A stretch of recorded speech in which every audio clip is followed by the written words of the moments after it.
Juice is about to flow, man. He knows what I see. Litecoin accelerating, so we're bullish on Bitcoin. Yeah, man. Get this party started. That was awesome. Thank you so much. I am Big Cheds. You can find me on Twitter at Big Cheds. I'm a happy member in the cryptocurrency ecosystem. If you're not familiar with me, you may think of me as a chart guy. I don't pay too much attention to anything that's outside of the chart. I let the price action guide me. I'm also known primarily as a newbie helper or an educator or a teacher. And a little bit about my background and, of course, about this show. It's going to be a great show. We're going to make it educational. We'll make it fun. I'm going to bring on guests. And we'll talk. And I want you as the viewer, regardless of your experience level, I want you to get something out of it. I want you to have fun. I want to break this down into a level where you can digest it, you can understand it. And that's what the show is going to be. I've been trading for many years. I've traded a lot of different asset classes, a lot of different markets. And starting back in 2015, when at the time I was trading over-the-counter penny stocks, microcaps, I started a blog, a beginner's blog, and you'll see the link. You'll see the link in the video share and chedstrading.blogspot.com. And the reason I did that is after a while, I noticed, there were some repeat mistakes I was making. There were some things I was doing. And once I learned those lessons, I wanted to pass on those lessons to other people. Because the second level of anything, second level of knowledge is the ability to teach it. And so I started that blog. That was a way for me to hold myself accountable.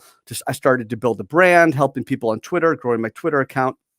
And I was introduced to cryptocurrency back in early to middle 2017 with actually our first guest at Big Chonis. You'll see him on Twitter. And I was at his house, and he showed me his phone. He had Coinbase. And I saw Ethereum, I saw Litecoin, and the first thought in my mind was, why does he have these precious metals in his phone? It was just like a weird thought, and that's how I was introduced to cryptocurrency. But very soon I realized we have liquid markets, we have action here, and I'm a Japanese candlestick trader, which means I understand that the strength of any candlestick signal is based on the volume behind it.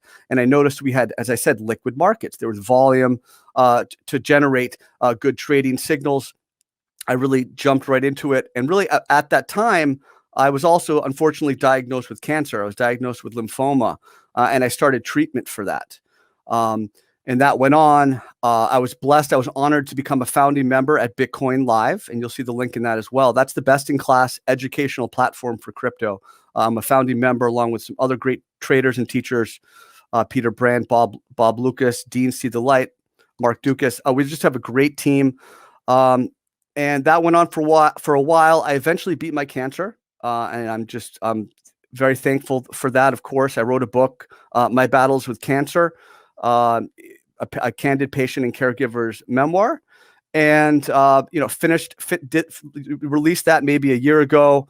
And since then, I've been just diving right back in. I've studied classical charting. I'm now CMT level 1, so I'm very familiar with both Eastern and Western technical analysis, Japanese candlesticks, and classical charting. I also have a background kind of as a semi-amateur poker player, so I understand risk management. I've also studied psychology, in college, and so I kind of combine all those things. I closely study social sentiment and all that good stuff. So that's kind of who I am. We have a great show ready for you. I'm going to jump right into talking about Bitcoin. We're going to talk about some of the cryptos, the most interesting cryptos that are going on right now. And we'll bring in our guest, and he and I will talk about what's going on, and then we'll get to some chat requests at the end as well. So let's just jump right in. I am showing my screen. We do have the Bitcoin daily chart right up. We see 54 minutes. So 54 minutes on the daily chart. So one thing you want to think about, I see a lot of people, these are indicators. I have the on-balance volume, which is an index indicator. It's a tally of the red and the green volume, the buy volume, and the sell volume. Also have the RSI, which is a bounded oscillator, which means it has an absolute limit, a fixed limit, 100 theoretical limit. You have the power zone, the plus 70, below 30 as well. Use that to generate signals. But what you want to remember is you want to take the value, it's when the candle closes. So here we have an hour left. That's good, right? That's 23 of 24 hours, right? But if I was to go to the weekly chart, I saw someone mentioning like a MACD cross. But when you're in a weekly chart, we're just one day, right? There's one day into this candle. So you actually kind of need to ignore just that last kind of data point. So one thing to be careful with is always pay attention to kind of when the candle is closing, right? When you move around time frames, right? We're on the 4 hour, and while we're here, I would just note, looks like the price is pulling back. We have the 200 period, simple moving average, a simple moving average, and an exponential moving average. Those are the two major types of moving averages that people use. A simple moving average applies an equal weighting to every period, every candle, every session in that calculation. So the SMA or the MA 200, all 200 days, or all 200 4-hour periods in this situation have an equal weighting. An exponential moving average, and I'll try to zoom right in. I have, for example, the green line, the 8 EMA. An exponential moving average gives more weighting, more value to the most recent candle. So it's a little more sensitive to price action, in my opinion, are better for kind of short-term uptrend supports. We'll go into that a little bit more, especially on the weekly chart. But here on the 4-hour chart, we are noting that 200 period moving average. So what's the setup? What are we doing here? Of course, Bitcoin's in an uptrend, but as a trader, what you want to do, the first step as a trader is to identify the trend. We have an uptrend, we have a bull trend. You want to buy a dip in an uptrend, right? You don't want to fight against the tide. You don't want to be cute and figure out where to short Bitcoin, try to short Bitcoin. When you have a primary trend, whatever that trend is, you want to act with the trend. And you want to look for clear signals because there are so many ways to dissect a chart, so many time frames, just the candles, with the oscillators, without them. We have a pretty clear signal, 4-hour 200 MA. That's a value area. So we had this pretty reasonable pullback here. We went, whatever that was, just 58K down to 53K. It's nearly a 10% move. And these types of moves, I don't even blink anymore. I mean, if you've been around for a while, we know Bitcoin has volatility.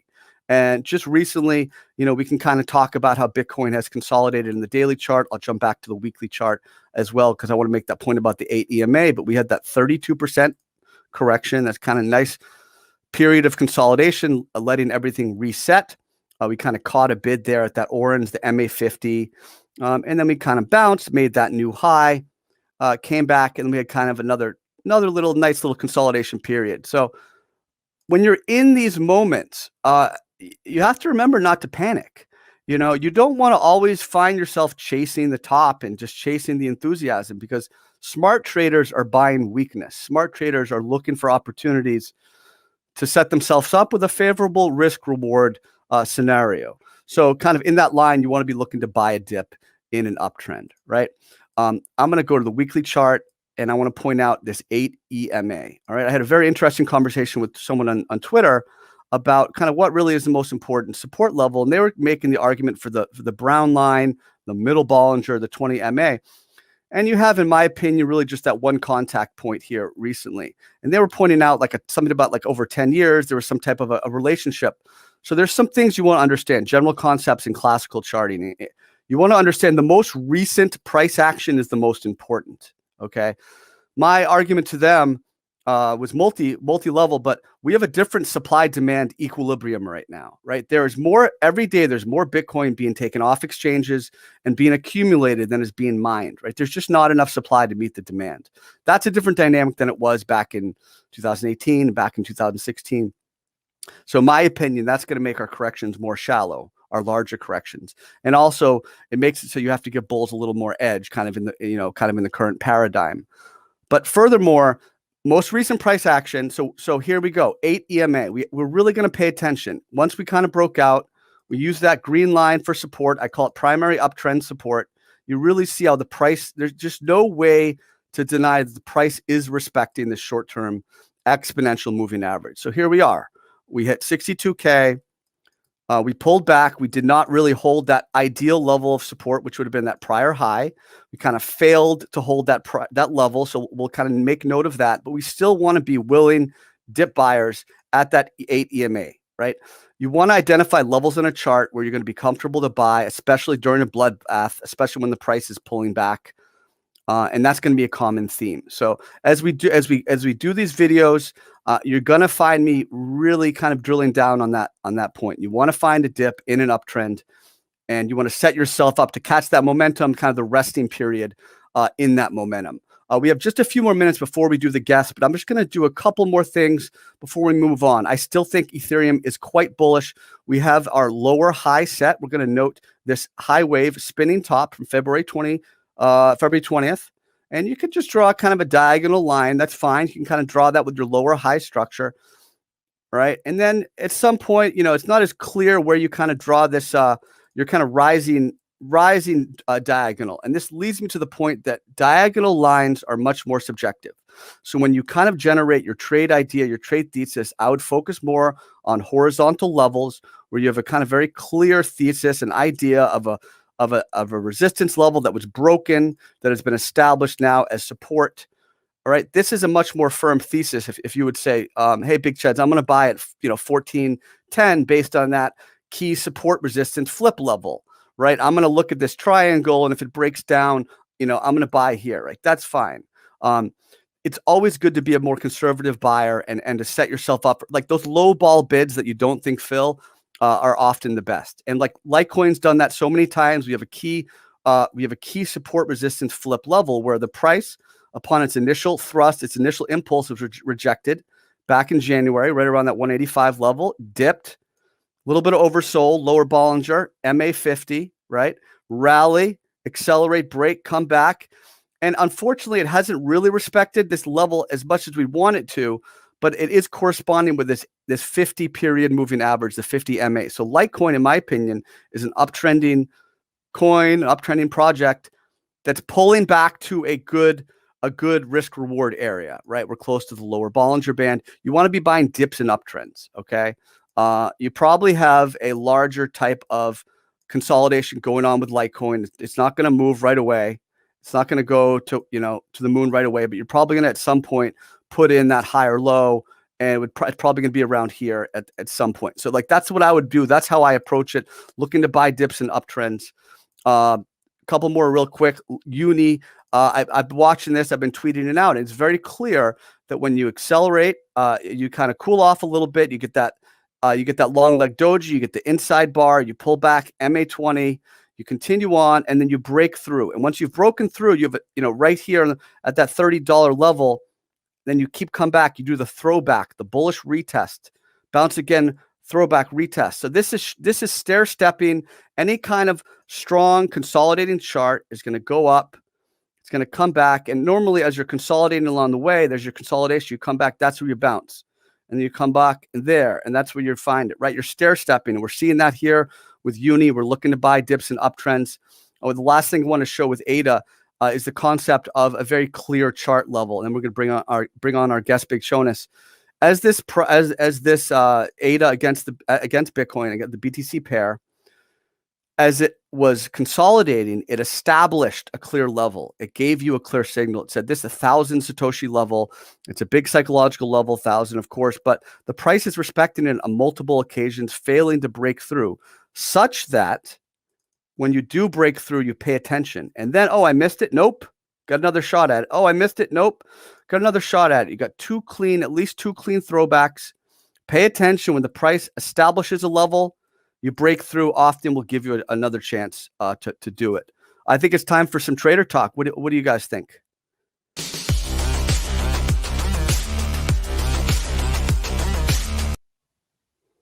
Oh. Wow. Oh my gosh. This is my man, Big Chonis. He got me into crypto. People have been asking me if he's alive. And I'm like, what do you mean? Alive. He's alive. I hang out with him all the time. Why don't you take the floor? Tell us about yourself. And I'd love to hear what your thoughts are. Cheds, good evening, my friend. Thanks for having me. Really appreciate it. Hello to everybody out there. I'm Big Chonis. Find me on Twitter at Big Chonis. I'm a trader. I'm a stock trader. I'm a crypto trader. I've been in this crypto space since, well, the first time I heard about Bitcoin was 2013. I purchased my first Bitcoin in 2016. I've been basically trading Bitcoin and crypto ever since. Real excited to be here with you tonight, Chad, because I think we're in a very interesting moment in this entire market. It's been some crazy epic moves we've seen this year in 2021, following the bullish end we had to 2020 after having such a very capitulative move we had earlier in March of last year, to now see us at Bitcoin above $50,000 as we are, in 2021, so many months away from the halvening.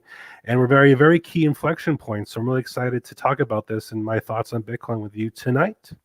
So I mean, what are you thinking? Because you and I often talk about how, like, both sides have to get wrecked before a big move can happen, right? We talk about that, and we kind of try to figure out. We talk about the psychology of the market, and oh, these people bought here. What are they thinking now? So along those lines, do you have any thoughts, kind of about where we are now, and generally like that? So there's a couple different ways that people are obviously looking at Bitcoin right now, depending upon how you have been involved or haven't been involved in this market over the past year. Hypothetically speaking, if you have been a hodler of Bitcoin for years or even for over a year, okay, there's a good chance that on your current position, you're up 5x, 6x, 7x, 10x potentially on your investment. Same with several other crypto coins, Ethereum, other ones that have had just tremendous bullish moves, some up, 10x, 10 baggers, we call them. Just tremendous upside. Okay. So you've only known, in a sense, a Bitcoin that has only gone up, bought every dip has had a V-shaped recovery. And what we're seeing now is we have a market where the Bitcoin bulls have won. Like it's over. The years we debated Cheds while Bitcoin remained between 20K to 3K, back to 14K, back down to 4K, to only break through the previous all-time highs and 3x from that. So what people are kind of asking themselves are, okay, if I've been along for the ride and I'm in tremendous profits, do I take a win? Am I in it for the long haul? Am I prepared to absorb pullbacks and see them as buying opportunities? Same with altcoins as well.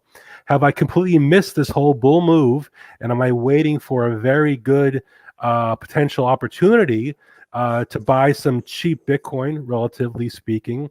Am I just waiting? I have, cash ready to go on the sidelines.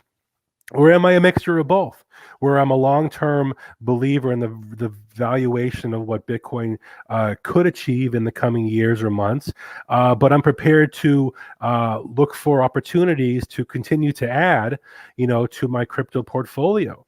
These are things that people should be asking themselves at this moment right now, because I think we have gone from a mode of relative low volatility and tightening range to the potential for significant or meaningful volatility in the near future. And what you had brought up, Cheds, about this market flush, this kind of sense where maybe crypto Twitter is a little too bullish and maybe everyone's a little too comfortable in their long positions.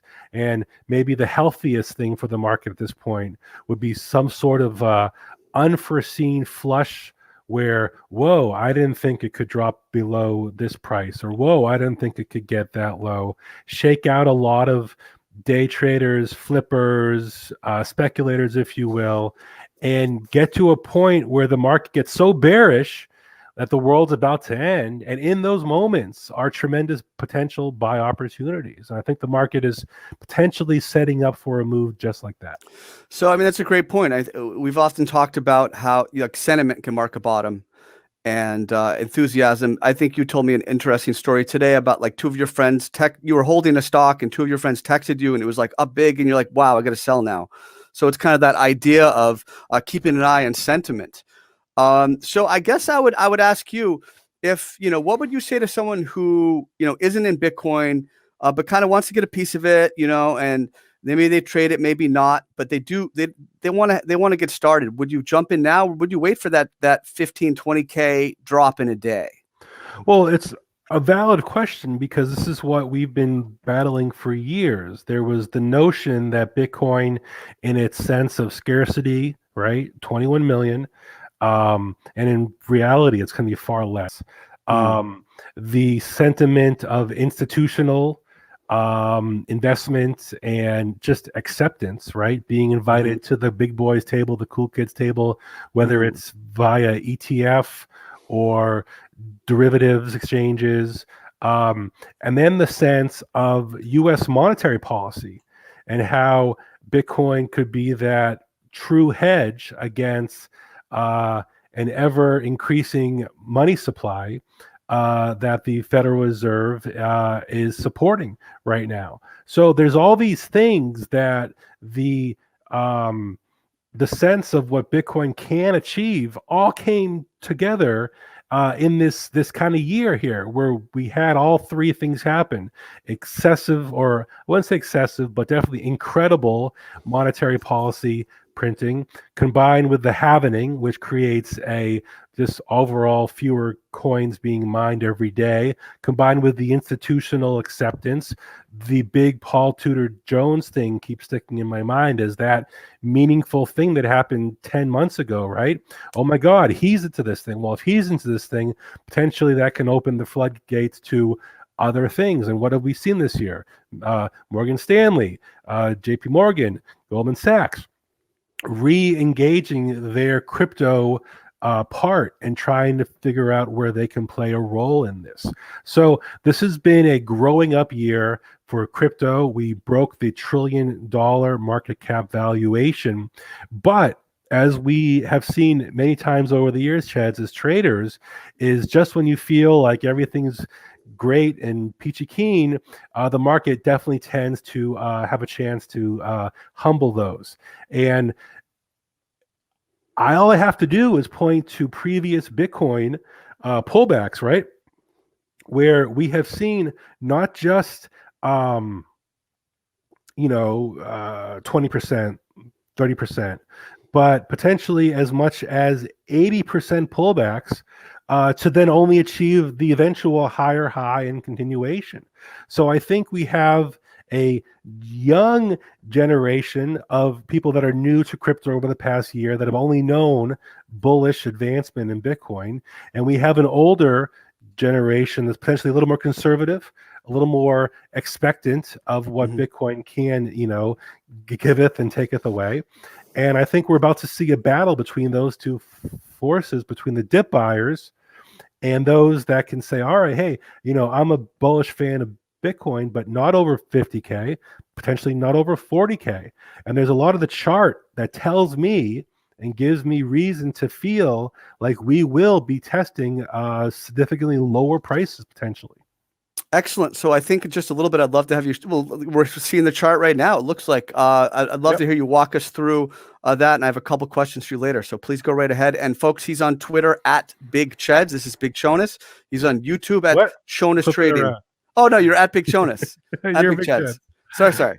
He's on YouTube at Chonis Trading, though. So we'll put that link up for you. Go ahead. Listen, I just want to, whenever I analyze a chart and when everyone's like, hey, what are your thoughts on this? The very first thing I like to do is just high time frame, big picture.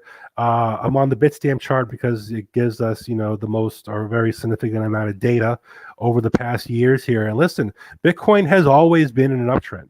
Okay, created in 2009, 2010. We've always been in an uptrend. Okay, but so has the NASDAQ during this time period. So has the Dow, more or less, during this time period, S&P. So Bitcoin has been alive during a generational bull market, if you will, in equities.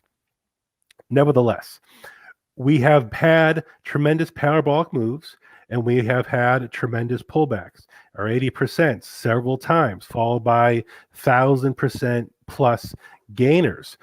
So we can use tools to get a sense of, how far ahead are we? How bullish are we? How bearish are we? And how are we positioned from a price standpoint in conjunction with these indicators and oscillators? So off the bat here, and I remember doing this analysis when Bitcoin was still consolidating from, this 20K thing. And I was thinking about how wide the Bollinger Bands were, right? And how, they're like a big great white shark and they're so far wide and it will take such a long time for the these to tighten and tighten. And when they tighten, that's the signal that a big, more meaningful move is coming. And if I just hide the price action and just show the Bollingers alone as is, if this was the great white shark, right, back in 2020, 2018, this is Megalodon, right? This is that like 10x shark that is extinct, but had, teeth the size of a small house. And we did it, there it is again. So now I'm thinking about the future and what it's going to take for this Bollinger Band spread on the monthly chart to consolidate, and what that's going to look like for both of these bands, or upper and our lower extremes, to tighten over the coming months. But what this is showing us is how extremely bullish this is. We have yet to see monthly consolidation, right? Highs, higher lows, lower highs, some sort of a chop where we're establishing, meaningful areas of support that hopefully the bulls can build on in the future. We haven't had that yet. This is an insanely bullish move, only compared to what happened in 2018, what happened in 2013 here.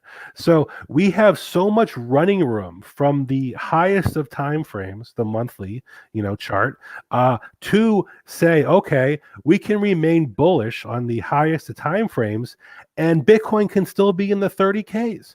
Bitcoin could still be in the 20Ks, and from the highest of time frames chart, just say, okay, we're just establishing a higher low and a lower high and looking for that meaningful bounce. Even the weekly, which is still, again, we're early in this week here, so I wouldn't look too much into this current candle as we get 6 more days for it to form. But just the breadth of it above these two indicators, I'd like to use EMA 12 and 26. This is my leader. This is my follow. And you can see we haven't even come close to touching the EMA 12 one time since, October of the initial, blast off, if you will. My point through all this is we have so much running room on the downside to still be overall bullish, but still maintain some healthy consolidation, still be able to maintain higher lows, potentially lower highs, okay? But I want to see consolidation and supports being tested. And just to kind of wrap all this up, my plan, because I do feel there's a great buying opportunity that's will present itself with Bitcoin potentially in the next couple weeks. And the reason I say that is, historically speaking, every April has been a bullish April for the past 5-6 years, where we started in April 1st. I had these on April 1st. I don't know why they moved. So from April 1st to April 30th, from 2016, 17, 18, 19, 20, where we started April 1st to where we ended the month, we were higher. Whether it was a few $100s or a few $1,000s, we were higher. April, historically, is always a very bullish month for Bitcoin, some more than others. But for that to happen, I would be very comfortable as a Bitcoin bull to try and scoop up some Bitcoin before then, in anticipation of a very bullish April. And the way we get a really bullish April is to have a very nice, clean, orderly, yet somewhat dramatic, flush of the market, okay, where we can really come down and reset a lot of these indicators, oscillators, okay, that have been so bullish for so long that we have yet to have any meaningful bear cross, any consistency. And then to have that moment where crypto Twitter is just pulling their hair out that this is the end, or the bears are saying, I told you so, or, aha, I was right, it's a giant, pull the rug. I want to see that. When there's blood in the streets, that's when I'm going to be very comfortable that the bottom is potentially near, okay? And frankly, as long as we're holding, near term above the mid 40s, 43, it still establishes a higher low. Big Chonis, can you walk us through? Can you walk us through that 43K? And I was just curious, and I want you to expand on my point earlier. I made the premise that the supply-demand equilibrium is different than it was several years ago, and based on that, it's going to be harder to get an 80% drawdown. I think there are going to be shallower pullbacks. Do you agree with that? and then why that 43K level, and maybe you can just show us a level in the chart where you think, look, we don't see a bear cross on those moving averages yet. So why are we looking for one? What do you think about all that? It's a great point. We still have so much downward room to begin to see those indicators and oscillators begin to show their bearishness on these higher time frames. On the lower time frames, it's kind of showing up already. But as we've seen through this very bullish move of Bitcoin, the drop from 42 to 28 was a tremendous buying opportunity. The drop from 58 to 44 was a tremendous buying opportunity because both times we were able to put in that higher high. Is this time different? I don't know. I do know that our volume is kind of falling off. Now that can be sell volume falling off, fine, but Bitcoin needs momentum. Bitcoin is a train that can become a locomotive, and when that grade of the track gets a little too steep, okay, the force of gravity is going to slow it down and slow it down and slow it down. And if the market feels that, I may have missed a lot of this, but I'm going to, keep my powder dry because I am anticipating a break of 50,000 and potentially lower.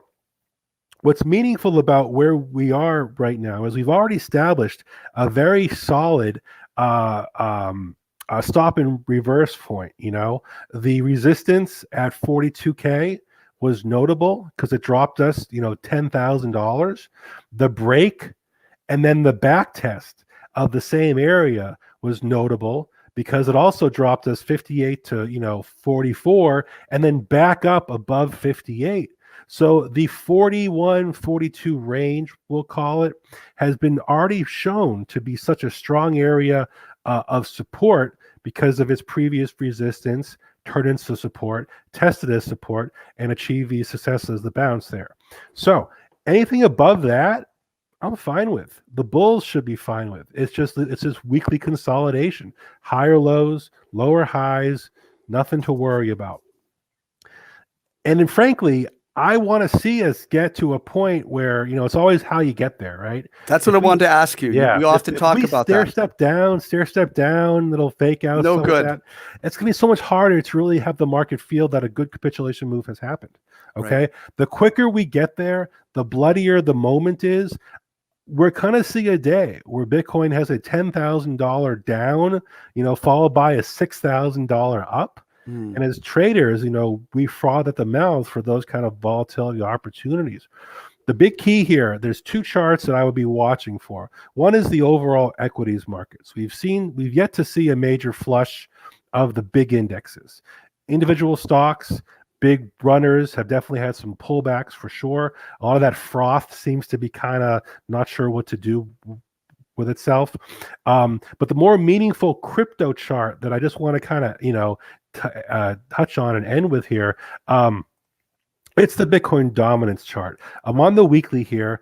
We have been in this tight Bitcoin dominance range of 60, 61, okay, for almost 2 months, okay? Something's going to give. Either Bitcoin dominance falls because everything's falling, but all coins are holding up stronger. Bitcoin dominance rises because everything's falling and Bitcoin's holding up stronger, or Bitcoin dominance rises because everything's rising, but Bitcoin is rising at a much steeper pace. Because we've had such this sideways action, I believe something's about to give within the next week or so. It'll be clear in the volatility chart. It'll be clear in the dominance chart, and it'll be a dominant trend for probably a couple weeks until we can establish a new kind of trend. And I think that trend will be pretty consistent through the month of April. That's really interesting. You talked about volume, and I think volume is really where people need to start their approach. Yeah. We often talk about how at the top and the bottom of a chart is where the most volume comes. Because you noted there's not a ton of volume, but I would point out when you're in a trend, you don't need a lot of volume because at that point, the supply and demand is in equilibrium. You have an equal balance and you're moving in a trend. You don't need a lot of volume, but then you have a battle and a fight over that momentum shift. You get those doji, you get those big spinning tops, you get You get those weird candles. Everyone likes has a name for it, maybe a BART down, but you get that volume on that. I think I saw on your chart we had like a little bit of a volume trend, so we could see the volume trailing off. We look to that for a clue, and I think you're making a good point that about how we get there, right? That's We've so been, big. yeah, Also, and 42K. That's also quite a great point you made. But please it go is. ahead. Well, it is, and just to kind of piggyback off that, in the spot markets, Coinbase being the leader, the volume's been big all year. Let's just face it, but it has trailed off a lot. If you're an institution, right? If you're a Bitcoin whale, but a new one for this year, right? And you've been taking your position, putting your coin in the vault, if you will, and establishing yourself a Bitcoin position, you haven't had to sweat yet, right? You haven't had to really sweat. Every dip has been bought. We're still only 6,000, only less than 10%, a little more than that, off our all-time highs. We haven't really seen anything yet. We haven't really seen hodlers, new Bitcoin people really been tested into their conviction of what's happening here. And listen, if you're a bull and you're thinking 54K is great, but if it goes to 44K, that'd be amazing because I can then buy it, cheaper then, add to my position. I have a long-term, thesis in my head. That's great. And frankly, Bitcoin has not disappointed over the long term. The question is, if you've been in this the whole time, do you take a win? When do you take a win? Well, when we do you talked about consider that this a today, win? but you know what? You don't have to go 0 or 100. I mean, you can Right. scale in and scale out. I think maybe you took some profit on that daily tweezer top, a Japanese candlestick signal where you have two upper shadows basically in the same place. Also at the upper Bollinger Band gives a little more significance. I can see someone taking a little profit there and perhaps I looking to think, buy back, at the lower EMAs or whatnot. But go right ahead. What was your point? well, so just I want to kind of end with what our expectations are. We are in month 6 of a green month in a row. Okay, 6 straight green candles in a row. We still have a week and a half left of Bitcoin price action. Mm-hmm. Of course, there is a chance that if we close below $44,000 this month, March, will not only put it a very nasty looking monthly candle, but we would have broken that streak. And everything is in relative perspective, right? If you're buying tons of Bitcoin above 50K and it goes below 50K, you have to think of it in terms of an opportunity to buy Bitcoin at a cheaper price. You're dollar cost averaging. Exactly. And dollar cost averaging, DCA, has been a tremendously effective way Fantastic. to invest in Bitcoin. That's right. In its life. I can't knock it. People that bought at 20K that were laughed at for years, they had the final laugh, or at least they do now, moving forward here. But we have to keep this perspective in mind. I can be an incredible bull on Bitcoin, okay, and have Bitcoin come back to $20,000. Okay, it still puts in the overall higher low. It still bounces off tremendous, meaningful historic support. And wouldn't that be such a great way for the chart to have a great reset, right? But how do we get there and why, right? And that's the backstory. And that leads me back to that Bitcoin dominance chart, which, by the way, I think is near the 200 period moving average.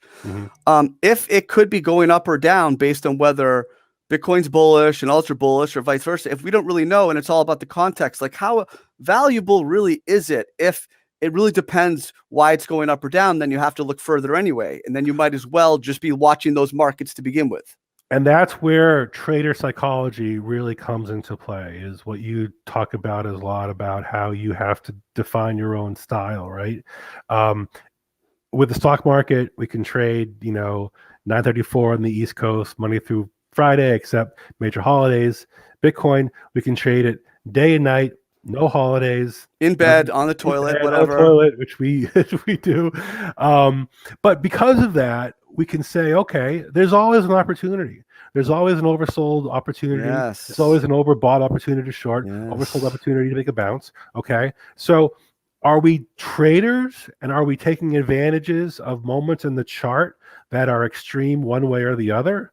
Are we investors that are Right. thinking about what's Bitcoin going to be like in 2025?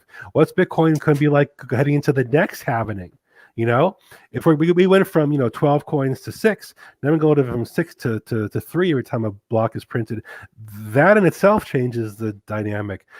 I do agree with you that the amount of coin being removed, right, from circulation is meaningful because of the institutional, purchases. What will be interesting is to see some of the public companies that have put some of their capital into crypto, how they respond to any meaningful pullback in the price. Well, Do that's the they thing. see Do it we as see a them buy? selling? Are they trading? Like I don't think they're trading. They're Yeah, using it as a hedge against a better dollar. They're yeah. using it as a hedge against other things. I don't see them trading. Do you? Do you see them selling if I it don't goes? know, but what I would say is they can't screw it up, because if they've done it, Elon, MicroStrategy, a few other ones, they've jumped off the board. All right, they've Jump the admitted it, shark. they've taken the risk, they're publicly traded. Okay, their stock will be the thing that basically takes the hit if Bitcoin, potentially takes the hit. So they have an opportunity to, because there'll be people that will say, "Aha, I told you so," right? Right. And they'll have an opportunity to, in theory, double down on their investment, right? And say, "You think I'm scared? I'm excited." Michael Saylor says, "I'm Hmm. excited." Elon says, "Because I'm adding more of my portfolio. I'm looking at another opportunity." Or other companies that have been waiting for a meaningful dip in Bitcoin, then they take their toe. Wouldn't it be an amazing, news event where Bitcoin's crashing and all of a sudden there's a news story that a Goldman Sachs or a major Fortune 500 puts 1% of their, total sales in crypto, something along those lines at the right. Something like that, right? By the way, we have Big Chonis for just a little bit longer. You can find him. He is on Twitter at Big Chonis. He's on Looking for. YouTube at Chonis Trading, where he does a great job. We're going to be doing chart requests soon. So this is kind of the part in the show. And Big Chonis, before you go, I do have one more question, so don't leave us yet. And obviously, thank you. We love having you. I gave the plug of where to find you. Folks, give us your chart requests. I'd like to know what you're looking at right now. Give us your chart request. I'll take a look. Last question. So tell me about GBTC, what you're feeling about it, and now the premium, the not premium. And like what I know you've studied it, you've looked at it for a while, and certainly more than me. What are your thoughts on that? Yeah, it's a great, Okay. interesting. Can you hear me? Yes, Yep. sir. Go ahead. It's a very interesting dynamic, if you will, because what GBTC represents is a way to invest in Bitcoin without actually owning any Bitcoin. What's different about it is that it has to follow the stock market forces dynamic that Bitcoin does not. What we've seen over the past couple weeks is where GBTC through most of November, December was trading at a premium. Basically, more or less, GBTC is supposed to be a 1-to-1 with a premium for fees and whatnot. And every time GBTC has been a negative premium, historically speaking, it's actually been a really nice buying opportunity. Potentially this time is different, because what GBTC represented was the stock market, the stock market enthusiast, the trader, the family, what have you, bullishly investing in Bitcoin. A way to That get has in, right? A way way to to get get in. in without actually figuring out wallets or a Coinbase account or what have you. Now we're trading at a discount, and a pretty big one. And we've been trading at that discount because maybe the stock market is like, all right, this has been an amazing trade, which it has been, but I'm not excited about this anymore. And I don't see GBTC as the 1-to-1 equivalent, as Bitcoin. I'm just speaking like abstractly here.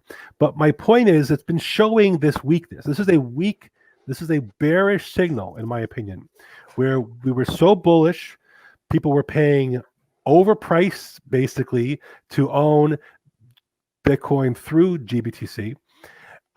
We are now seeing the reverse of that. But isn't that bullish? What you're showing me is bullish. You've got an uptrend. You've got an inside bar. You're consolidating at the upper part of the channel. Sure. I mean, is this not bullish? This should be $5 higher. If it was bullish, this should be $56 right now. And it's not. It's under $50. Under $50 is under $50,000 Bitcoin plus.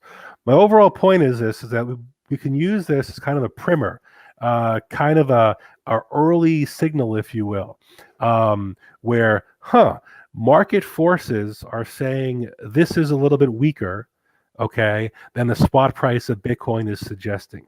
And it's been that way for a couple of weeks. That could be a tell. If the stock market has a meaningful pullback, I don't care what Bitcoin itself is doing, GBTC is going to have a meaningful pullback, okay, because it's going to be part of that, ships in the water and all that analogy. So I'll be continuing to look at it. It's definitely a very tradable instrument, and it All right. Excellent. We're really pleased. We're really honored to have my good friend at Big Chonis. We're going to jump right into the chat requests right here. I'm just kind of populating my list right now from the comments. First of all, thank you for watching. Please do hit that like button. Please, let us know how you're doing, of course. Someone had asked about the mask. It is for privacy, by the way. I just wanted to let you know. We'll start out with Dash here. We're going to take a look at this on the weekly chart. Dash obviously is an uptrending stock. We can tell uptrending security or ticker. We can tell by the 200 period moving average. And generally speaking, when this 200 period moving average is moving up, you're in an uptrend. That's a general concept. Okay. Also, if the price is above it, that's another point for the bulls. So you have an uptrend here.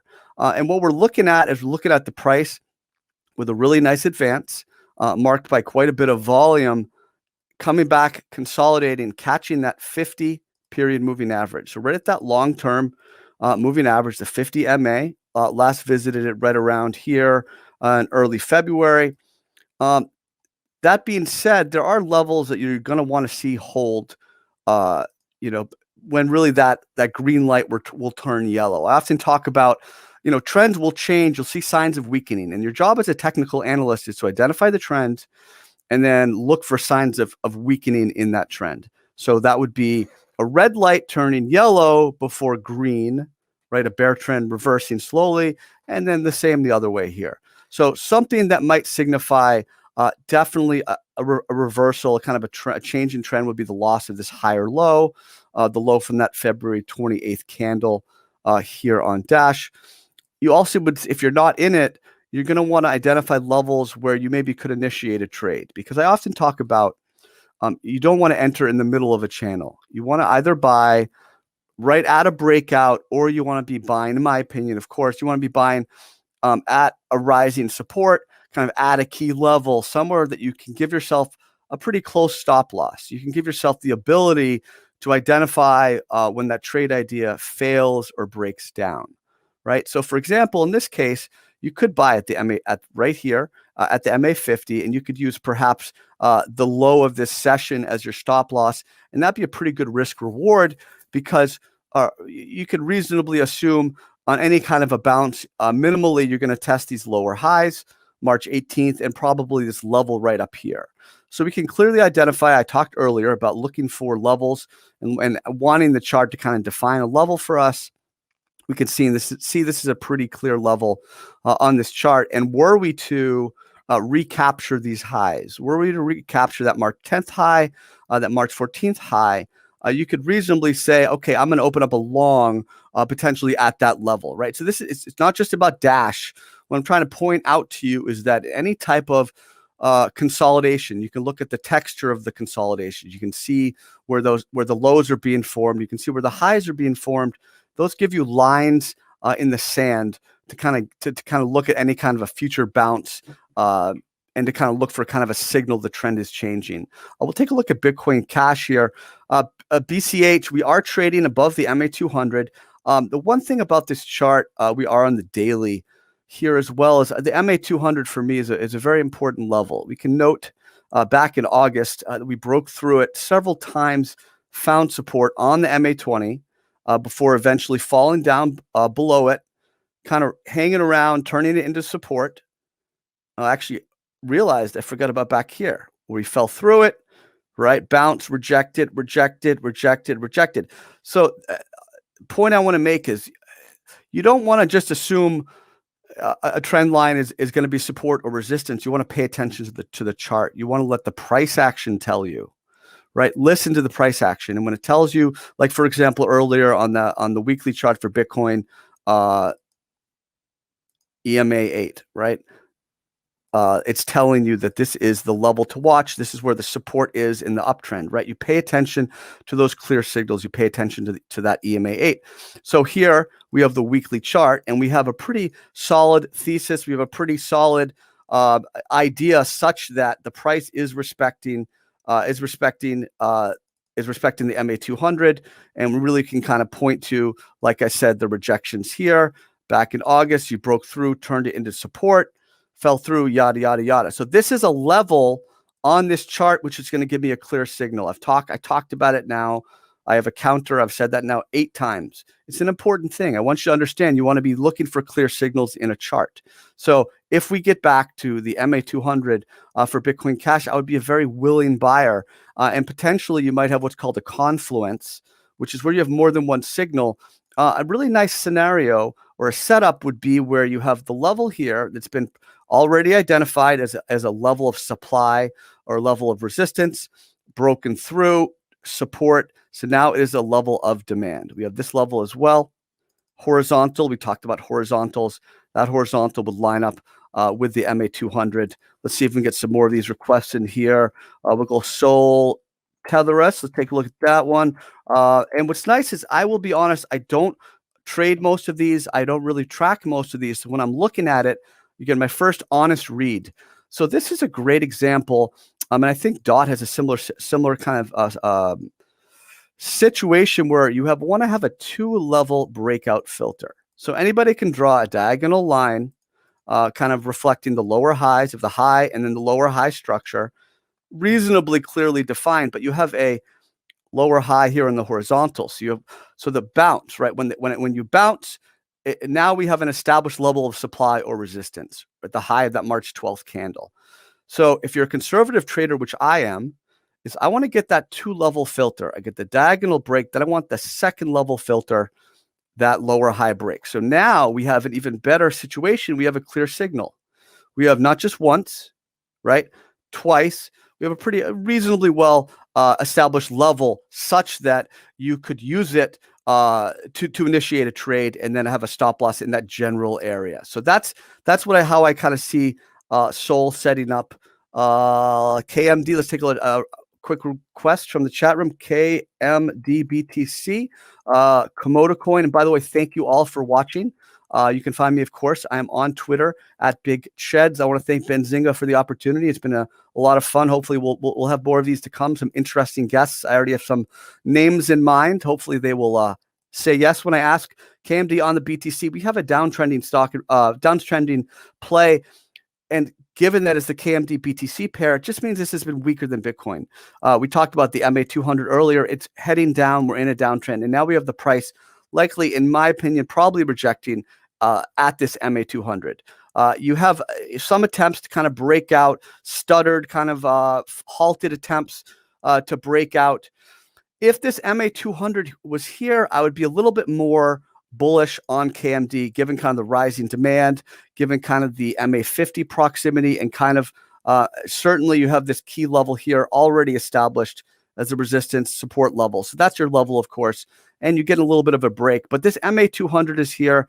I'm not gonna ignore it. So that would make me more cautious. That would make me be more cautious. What that would make me do is probably wait, if anything, for that pullback to that level right around 230, 239 Satoshi. We have time for one more request. Someone had asked about Mara. Okay, let's take a look at Mara.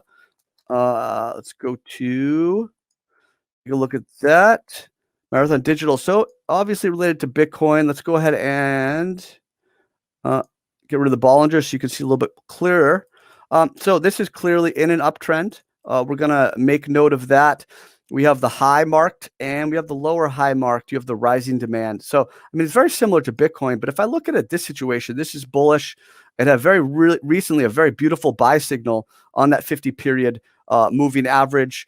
And that kind of corresponded with these prior clusters where the price had consolidated, get the volume in these areas. That's a key level. So you have that nice kind of an ABC or a very, very basic or a very classical follow through where you have something that's uptrending, pulling back, and the first time it hits that moving average, that long-term moving average, after a while it bounces off of it. But we got to kind of get back up over that level. You